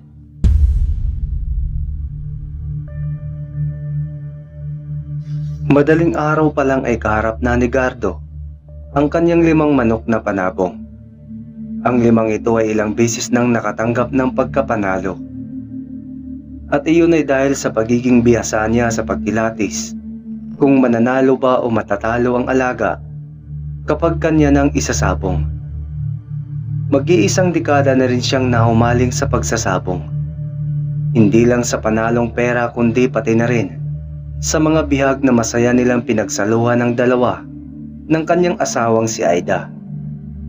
Ang asawa niyang laging nag-aabang ng kanyang pasalubong na isang buong manok. Minsan ay hindi na ito makapaghintay na lutuin. Mas nasasarapan itong lantakan ang bihag kahit hilaw pa lang. Dahil mag-asawang aswang si Gardo at si Aida. At sa pagiging sabungero ni Gardo ay napalawak ang kanilang lupain at nakapag-alaga ng napakaraming manok. Hindi lang pangsabong kundi pagkain na rin nilang dalawa. Sa hilaw na karne ng manok lang naman sila nagkasya. Ayaw nilang kumain ng mga inosenteng tao dahil alam nilang kaunti lang ang pagkakaiba ng mga tao sa kanila. Siguro may sabong ka na namang pupuntahan. Wika ni Aida nang magising at makita ang asawa mula sa bintana. Oo, Aida. May sabong daw mamayang hapon doon sa kabilang baryo. Nako, iyak gagabihin na naman ako ng uwi nito. Napaismid lang si Aida sa sagot nito. Halos manok na lang at kalabaw nito na pansaka ang inaalagaan. Wala na itong panahon sa kanya. Tila nahalata naman iyon ni Gardo. Ay nako naman, Aida. Nagsisilos ka na naman sa manok ko. Ano ba yan? Tanong pa nito habang nakingisi. Sige lang, Gardo. Tawanan mo lang ako. Dahil balang araw, aasawahin mo din yung mga manok mo at iiwan na kita. Galit na bulyaw ni Aida. Mahal naman. Kaya aga mo namang minamalas tong alaga natin eh. Mamaya hindi na mananalo ito. Reklamo ni Gardo. Ewan ko na lang sa'yo, Gardo. Bahala ka sa buhay mo. Bulyaw nito sabay talikod. Napailing na lamang si Gardo. Hindi rin niya pwedeng iwanan ang kanyang alaga dahil may ituturok pa siya rito para maging maliksi pagdating ng hapon. Isang matandang lalaki ang napadaan sa kanilang harapan. Titig ito ng titig sa hinahawakang manok ni Gardo. Isasabong mo mamaya yan sa kabilang baryo, ano? Tanong pa nito. Oho, Manoy. Sigurado kung panalo ito mamaya. Nakikita mo ba itong paa niya? Yan, may sinyalis oh. At ito pa, yung sa ibabaw ng ulo niya. Nako, panalo to. Sigurado ako. Litanya pa ni Gardo. Napangisi lang ang matanda. Diretso lang itong umalis. Biglang napakunot ang noo ni Gardo. Parang ilang beses na niyang namataan ang mukha ng matandang iyon sa sabungan. Alam niyang sabungero rin iyon at lagi ring nananalo. Hindi pa nga lang nangyari na naging magkalaban sila. Ngunit wala siyang ideya kung taga saan ang matanda. Nagtaka na lang siya at bigla itong napadaan sa bakuran niya. Napailing na lamang siyang muli at ibinalik na sa mga alagang manok ang kanyang atensyon. Pinuntahan na niya ang napakarami pa niyang alaga at isa-isang pinaliguan ito. Kinakausapan niya ito na parang may matinong pag-iisip at sasagot sa kanyang mga katanungan. Yan, tapos na kayong maligo. Oh, sanayin ko kayo mamaya ha, para maging matapang kayo. Kasi kapag hindi, ipapakain ko kayo ng hilaw sa asawa ko. Naku, gigil pa naman sa inyo yon. Pananakot pa nito sa mga alaga. Tirik na ang araw bago niya natapos ang paglilinis sa manukan. Kaya diretso na rin siyang naligo at nag-almusal mag-isa. Tapos na ang kanyang asawa na kumain. At dahil masama ang loob sa kanya, nagkulong sa kwarto at ayaw siyang pagbuksan. Kailangan pa niyang suyuin. At dahil gutom siya ay uunahin na muna niyang kumain. Mabilis rin naman niyang mahuli ang kiliti ni Aida. 3:00 na ng hapon nang gumayak si Gardo. Sabik na siya sa nasabing sabong. 1 oras din ang kanyang lalakbayin para makarating doon. Sa daan ay marami rin siyang kasabayan. Ang iba ay may bitbit ring manok at ang iba ay makikipusta lang at makikinuot. Pagdating doon ay sobrang ingay na ng munting sabungan na gawa ng mga taga-baryo. Nagkumpulan ng mga tao, kaya kanya-kanyang sigaw at hiyawan. Paulit-ulit na sigaw ng mga manunood sa nakitang matinding labanan. Nilapitan na kaagad ni Gardo ang organizer ng pasugalan. Pinalagyan na rin ng tahid ang paa nito dahil ito na ang susunod. Nagulat na lang si Gardo nang makita ang magiging kalaban niya. Ang matandang napadaan sa kanya maaga pa lang. Napangisi ito habang nakaharap sa kanya. Sinyas pa nito ang kamay na loser at tila nagpantig ang tenga ni Gardo. Ramdam niyang may kakaiba sa matandang ito. May iniusal ito habang nakapikit at bago iyon ay tinitigan pa nito ang kanyang alaga. Kaya kaagad na alarma si Gardo. Hindi magandang laban ito. Isang babaylan ng matanda at hindi patas ang laban nito. Hindi pwedeng hindi niya labanan iyon gamit rin ng Latin.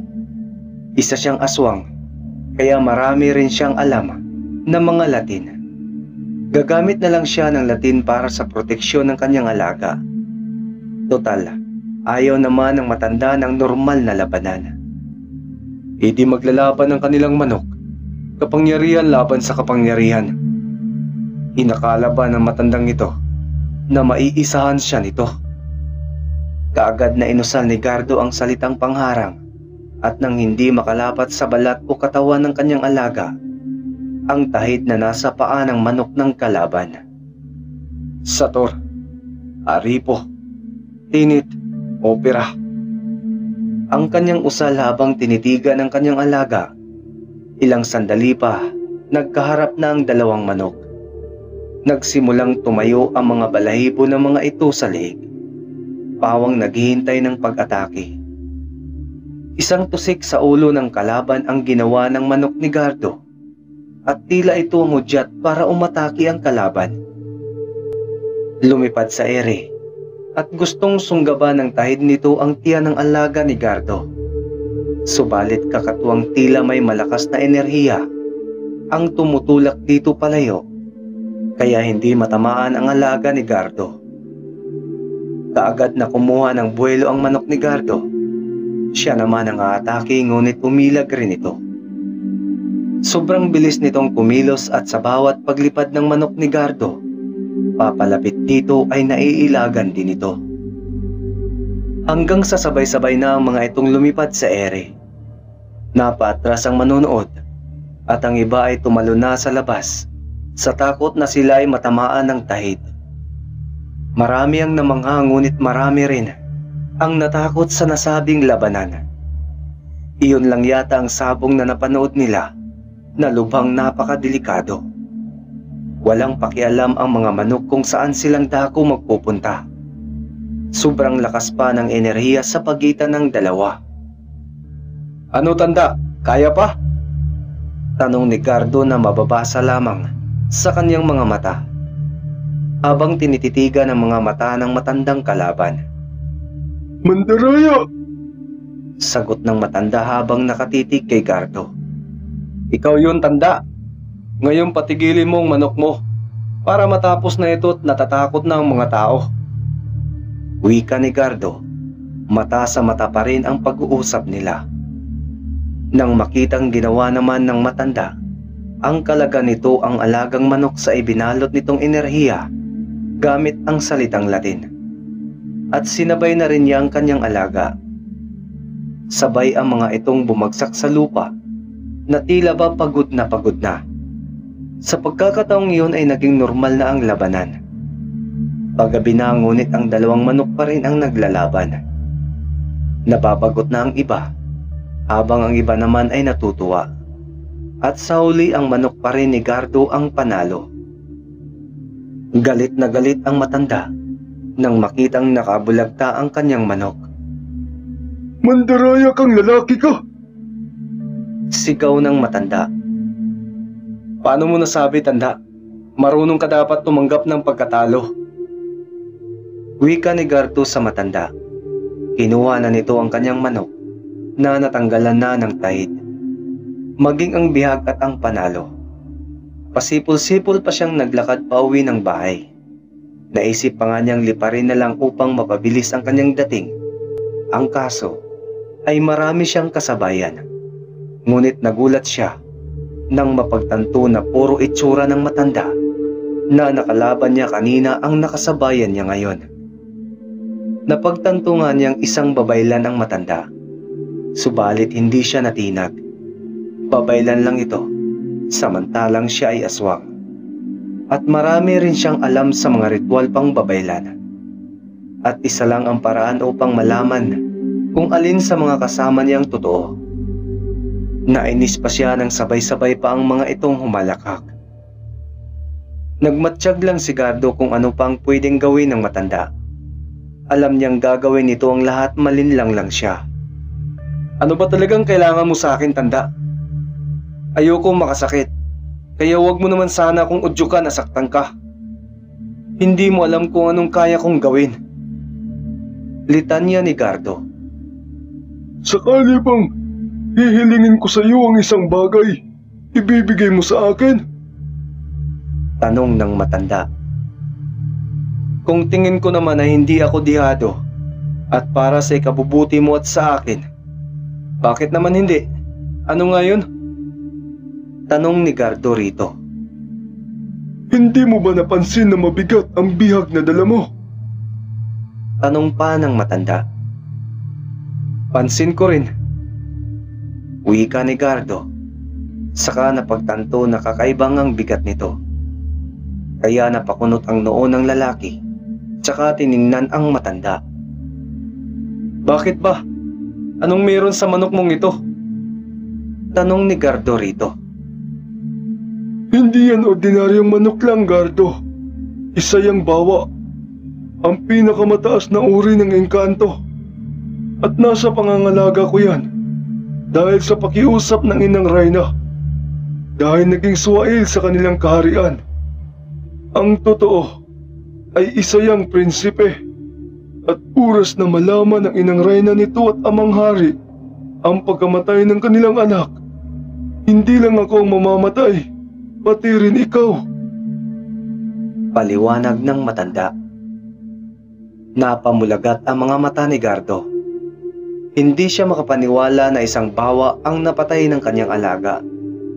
Ang pagkakalam kasi niya, sobrang makapangyarihan ang mga bawa, pero bakit napatay ito ng kanyang alaga? Kaagad niyang tinanong ang matanda.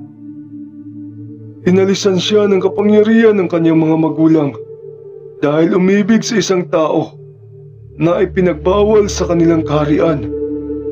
Nakailang panalo na rin sa akin si Prinsipe Olgo. Ang sabi naman ng ama niya, pwede ko namang gamitin sa sabong. Basta sisiguraduhin ko lang na walang kaalaman sa pagiging babaylan ang aking kalaban. Wala akong ideya na isa ka palang babaylan. Kaya pakiusap, ibalik mo sa akin ang bawa na yan at tulungan mo akong buhayin upang hindi tayo makatikim ng parusa sa amang hari nito. Pakiusap ng matanda. Nakaramdam ng pag-alala si Gardo nang marinig iyon. Subalit napakahirap na bagay ang buhayin ang isang namatay na. Paano naman natin gagawin yan? Wala akong ideya sa pagbuhay ng mga namatay na. Saad dito ni Gardo. Marunong ako. Basta kusa mong ibigay sa akin ang iyong bihag. Wala pang isang oras, kaya pumipintig pa ang puso ng bawa. Akin na. Kaagad na iniabot ni Gardo ang nasabing bihag. Tumabi sila sa daan at doon ginawa ang ritual. Hindi makapaniwala si Gardo sa nakita. Lumiwanag ang buong katawan ng manok na bawa. Tila may kung anong enerhiya na lumabas mula roon. Ilang minuto lang ang lumipas at bigla na itong tumayo. Lumundag-lundag pa sa tuwa ang matanda. Nangako siyang hindi na talaga uulitin pa na ilagay sa panganib ang inihabilin sa kanyang bawa dahil hindi na siya sigurado kung maililigtas pa niyang muli ito. Ngunit nangangamba pa rin siya. Oras na magsumbong ang bawa na minsan na itong nalagutan ng hininga dahil ginawang pangsabong. Siguradong malaking kaparusahan din ang kanyang kakaharapin.